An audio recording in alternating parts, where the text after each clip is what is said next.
What's up, people? My name is Ed the Hammer. I want to talk to you today about why it is that I love Battlefield. You see, it's one of the only games where I can be clinging to the side of a building like Tom Cruise from Mission Impossible, see a guy fall out of the sky, pull out my sniper rifle, aim in on the dude, pull off a beautiful headshot, and immediately base jump off of that building, pull out my parachute, get a quick look around, see exactly where it is that I'm going to be falling, and suddenly realize I'm falling right in front of my friends, the same friends that I've been playing this game with this entire time.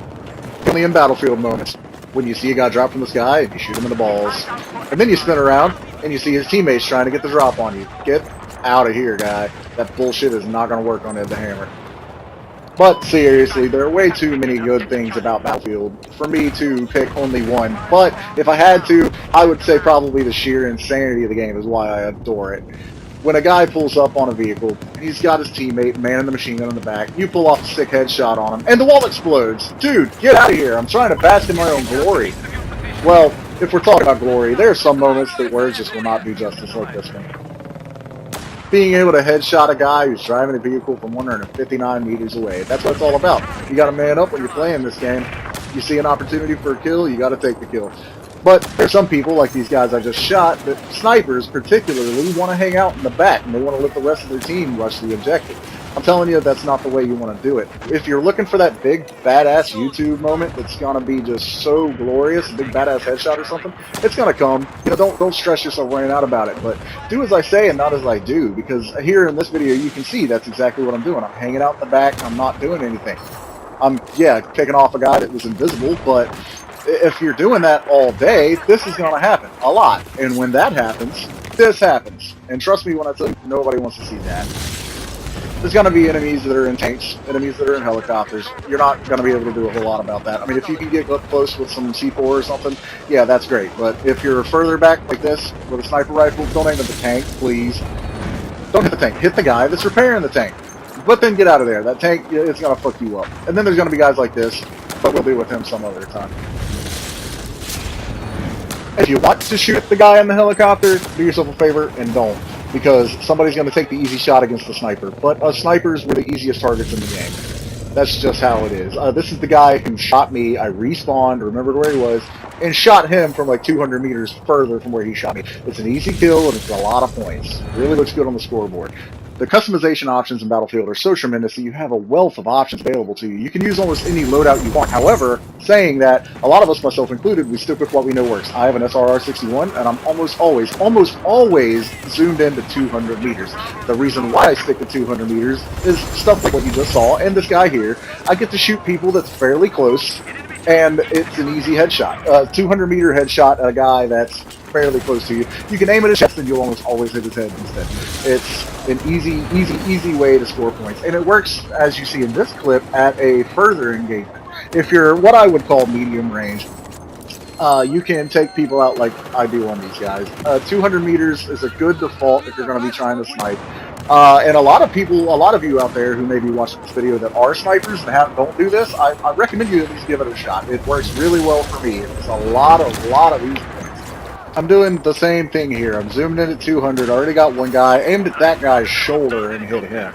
It's just a good default range to be at. I mean, there are going to be times where you're going to want to hit someone from, you know, something further. In that case, switch to like 300, 400, whatever you need to do.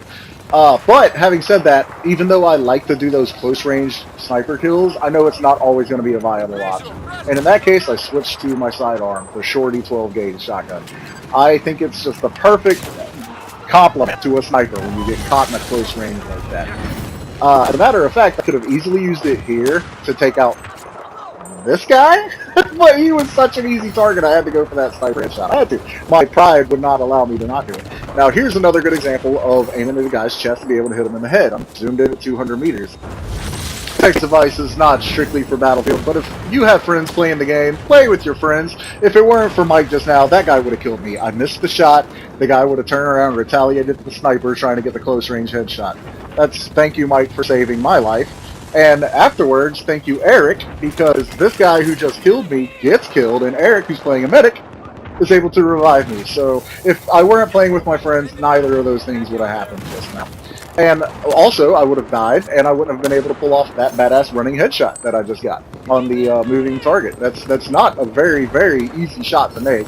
So I was proud to be able to show that. And if these guys hadn't saved my life twice, I wouldn't have been able to do that. I wouldn't have been able to get this further range headshot that I got almost immediately afterwards. So thank you for saving my life, guys. That's awesome. You know, if I had Sean on mic right here, I wouldn't have seen him do this insane move where he just rams this other vehicle with his vehicle. And if I hadn't seen that, I wouldn't have got the gumption and the guts to run out here like an idiot with my C4. Even though I almost immediately realized how stupid that was and how big a mistake I'd made. But hey, that's just the way Battlefield works. If it weren't for Mike driving like an insane person around this guy, I would have already killed him. But hey, that's just how Battlefield works. I mean, I really would have liked to have gotten the kill, but, you know, Mike can't drive very well. So what can I say? And sometimes your friends, they'll spawn you inside of a tunnel that some of your other friends think is secret, even though everybody knows about it. But if I hadn't spawned in that so-called secret tunnel, I wouldn't have shot that guy off the back of the ATV. And in a true John Rambo, Vasily Zaitsev moment, I wouldn't have shot the driver off the back of the ATV either. So hey, that's just how it works. Sometimes it's a crazy game, Battlefield. I mean, if it weren't for your friends hanging out with you, sometimes stealing your kills, you get 2 badass headshots in the tunnel instead of 1. But no, Eric, he needs a kill too. I can't hog all the kills, you know, it's my friends, they need love. But seriously, play with your friends. There's so many good reasons why. And I mean, if nothing else at the end of the day, they make good bullet sponges. If Mike hadn't got killed here, I would have no idea that sniper was right here on that ledge, so thank you so much, Mike, for giving your life so that I can get that badass sniper headshot that I'm going to put in this video. And, you know, sometimes they have their own moments too, your friends. Sometimes, against all odds, they kill you, even though you technically killed them too, but that's besides the point. Eric, you got a good kill on me. Props to you. And hey, if it weren't for you getting that kill on me, I wouldn't have had the drive, the wrath, the ambition, the anger to do what I'm about to do, and that's find you and shoot you in the face from really far away. So thank you, Eric, for allowing me to do that.